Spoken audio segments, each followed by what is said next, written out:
Please subscribe to my channel for more stories like this. Welcome to Revenge with Lyra. The candles on the cake trembled in the breeze, but my son didn't make a wish. His eyes were locked on the words written in bold red icing. Congrats, Ethan. Ethan is my brother's boy. I glanced around the custom carnival rides, the cotton candy machine still spinning, the clown tossing juggling pins near the popcorn stand.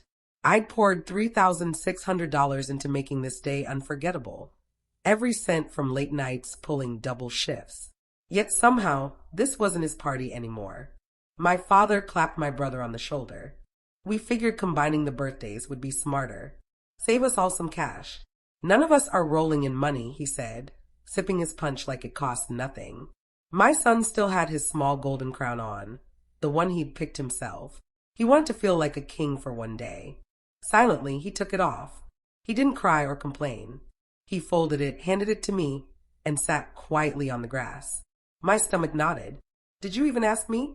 I said under my breath to my dad. We didn't think you'd mind, he replied.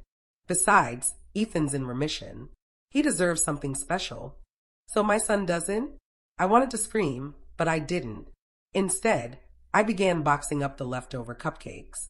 I unplugged the bounce house, told the fire breather he was done, and paid off the face painter early. They all watched as I dismantled the party I had planned, the one they had taken over. Then I pulled out my phone and scrolled through every future reservation, every vendor I had booked. Canceled all of them. No more shared anything. By nightfall, I had 27 missed calls. Then came one message that made my hands tremble.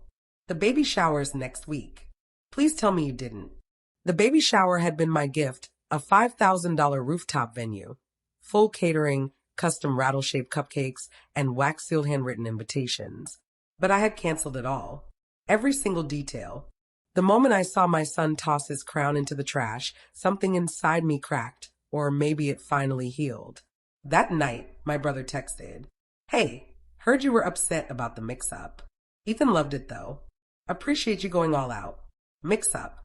The next morning, my mom called. "Sweetheart, we need to talk." I didn't pick up. An hour later, she was banging on my door like it was on fire. "Open up," she snapped. "We need to figure out the shower. I already promised everyone." I opened the door just enough to say, "You combined our kids' birthdays to save money. Combine your savings to throw your own baby shower." Her face flushed pink, then pale. "You're really going to be petty over one cake," she hissed. "No," I said. "I'm done being the one who pays for everyone's parties while my own child gets scraps." She scoffed. "You're being emotional. That word used to shut me up. Not today." "Good," I said. "I hope you feel it too. Every canceled call, every refund, every closed tab." That night, my dad left a voicemail. "Your brother's furious. Your mom's crying. We didn't mean harm. Can you at least pay the deposit? We're counting on you." Then my son came up behind me, wrapping his arms around my waist. "I liked our party," he whispered, "even if they didn't." And that's when I knew I wasn't finished yet. By the next morning, my aunt had messaged. Then my cousin. Then my uncle's wife, who hadn't spoken to me since 2016. They all said the same thing. "I know you're upset, but can't we just move on? This is about family, not money. Are you really going to let one party ruin everything?" But none of them had ever offered to split the bills. None had ever even checked whose name was on the invoice. I had paid for the tent at the last reunion, the holiday decorations, the surprise engagement venue, the family spa weekend that turned into a women's retreat without me. And now I was the problem. That afternoon, I got a bank alert, my monthly transfer to help cover my parents' mortgage. $1,430. Every month, quietly for 3 years. I stared at the notification, then hit cancel recurring payment. An hour later, my phone rang. "Dad, I just got a notice from the bank," he said. "There's a problem with your payment." "No problem," I said calmly. "Just a decision." He exhaled sharply. "You can't do that. We're relying on you." "Relying on me," I repeated. "But not enough to save my son a slice of his own cake." "You're being dramatic," he snapped. "We didn't mean to exclude him." "You didn't mean to include him either," I replied. Silence. Then he muttered, "Well, what now?" "Now." I smiled. "You planned the baby shower. You fund the parties. You figure it out, just like I did for years. And before I hung up, I said the words I never thought I'd dare. Tell everyone to stop calling. I'm not coming back. 3 days later, the baby shower was officially canceled. My brother's fiancée posted a teary video online. We were blindsided. Things just fell apart. People promised and disappeared. People. That person was me. The video circulated in family circles. Pity comments rolled in. Aunt Kendra wrote, "It's such a shame after all the planning." Uncle Ben chimed in, "Families should support each other, not tear each other down." But when my son's birthday was stolen, his name erased from the cake, where were they? Not one call. Not one apology until now. That night, the doorbell rang. I looked through the peephole. My mom stood there holding a half-eaten tray of leftover cupcakes. I opened the door halfway. She didn't say hello, just walked in like it was still her house. "Listen," she began, setting the tray on my counter like an offering. "I don't know why you're acting this way." "I'm not acting," I said. "I'm just done performing." She rolled her eyes. "You're really punishing everyone over a cake," she snapped. "No," I answered steadily. "I'm finally holding people accountable for years of treating me like a wallet and discarding me whenever it suited them." Her voice grew sharper. "Your brother's fiancée is crushed. She's pregnant, emotional." So was I. I cut in when I watched my own child leave his party, crown tossed in the trash, tears streaming down his face. She winced. I pressed on. "Do you even remember his birthday?" She froze, blinked. "Nothing." "Didn't think so," I said. She picked up the cupcake tray, guilt flickering across her face. "We just thought you were fine, that you didn't need anything." "I didn't," I said quietly. "Until now." She opened her mouth, but I shook my head. "Tell them," I whispered. "I'm not the one they can count on anymore." The fallout was instant. That week, my brother's fiancée sent a neutral text. "Hey, maybe we could talk soon. No pressure. Just want to clear the air." Attached was an ultrasound photo, as if that erased years of being dismissed and erased. Then came the group chat revival. Mom added me back. New name, Family Reconnect 2 hearts. I stayed silent. They shared updates, photos, even a new date for the rescheduled shower. Then silence, until Dad texted, "We're short on funds. Can you pitch in?" Everyone's doing their part. Except I'd been doing everyone's part for years. So I did something different. I wrote an email, attached receipts, a spreadsheet titled "What I've Paid Since 2017. Birthday Carnival, $3,600. Mortgage support, $1,430 a month, 36 months. Grandma's surgery copay, $2,200. Vacation deposit they canceled, $900. Dad's car repairs, $4,800. Baby shower venue I never got reimbursed for, $600. Total, $68,530.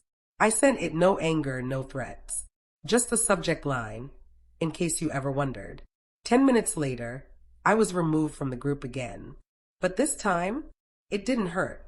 Because that evening, when my son looked at me and asked, "Are we okay now?" I could honestly say we're better than okay. 2 days later, a letter arrived from Grandma, handwritten on her floral stationery. I saw the spreadsheet. "I'm sorry. I never realized the weight you were carrying. I wish I had spoken up sooner." Inside was a folded $100 bill. One sentence underlined 3 times, "Don't let them make you feel invisible again." I clutched that letter like a life raft. Because when you stop funding everyone's comfort, they paint you as the villain. You begin to wonder if maybe you really were too harsh. But I wasn't.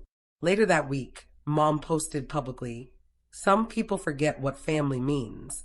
It's not about spreadsheets. It's about love, forgiveness, sacrifice."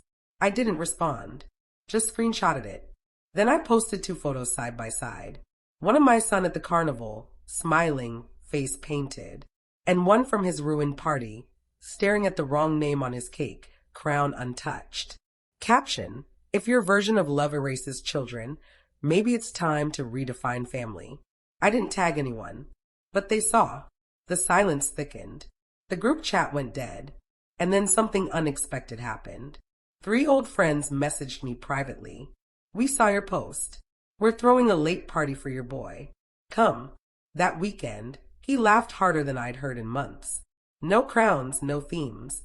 Just a backyard, 3 dogs, and a couple of busted water balloons. He looked up at me, cheeks red from laughter, and said, "This feels like real family." Then came the final blow. A wedding invitation slid under my door. My brother's. A glossy envelope, gold trim, RSVP code. At the bottom, "We hope you'll reconsider." No hard feelings. No hard feelings. After erasing my son. After gaslighting every memory. After decades of me patching every hole in their lives with money and silence. I didn't RSVP. Instead, I mailed back a plain white card. "I hope your marriage gives you the loyalty I was never given. Congratulations." No return address. But what I did return was my power. I shut down every autopay tied to their lives. Took my name off the insurance plan I'd been covering out of pity. Told the estate attorney I wouldn't co-sign another document without my own lawyer. And then, I made the biggest move of all. I sold my house. Packed up. Moved states. Just me and my son. A smaller place. Sunny. Simple. Cozy. We filled it with secondhand furniture. Paper lanterns. His drawings taped proudly on the fridge. One night he curled into my lap and whispered, "This house feels warm." Not like before. I didn't cry. Just held him tighter. The next morning my phone buzzed. Dad's voicemail. "I saw the listing. You sold the house. What about your sister's college loans? We thought you were handling that." No hello. No apology. Just expectation. I hit delete. My silence said more than words ever could. 2 weeks later, a package arrived. No return address. Inside, a photo album. My son's name embossed in gold. I flipped through, bracing for guilt. Instead, it was filled with pictures from his real birthday. The messy one. The fun one. With water balloons, dogs, real laughter. Jenna, my friend, must have printed them and mailed them quietly. Every page glowed with something I'd never gotten from my old life. Presence. Not perfection, not pressure, just presence. On the last page, a note: "You protected him. You chose him over tradition." That's what real parents do. I didn't realize I was crying until my son asked, "Why are your eyes shiny?" I smiled, because sometimes the hardest choice gives you the softest peace. That night, I deleted every family thread. No more group chats. No more just checking in texts that only came with strings attached. Instead, we built something new. Not out of anger, out of clarity. We started Wednesday walks. Just me and him. Every week, no matter what. Talking about stars, dogs we saw, new ice cream flavors. No crowns. No forgotten cakes. Just fresh air, footsteps, and love. One evening, while chasing fireflies, he looked back at me and said, "You know, Mom, I think you're magic." I laughed. "Why?" "Because you made something out of nothing." Then he ran ahead, arms spread like wings. And for the first time in years, I didn't feel like I owed anyone anything. Because I had already paid in full.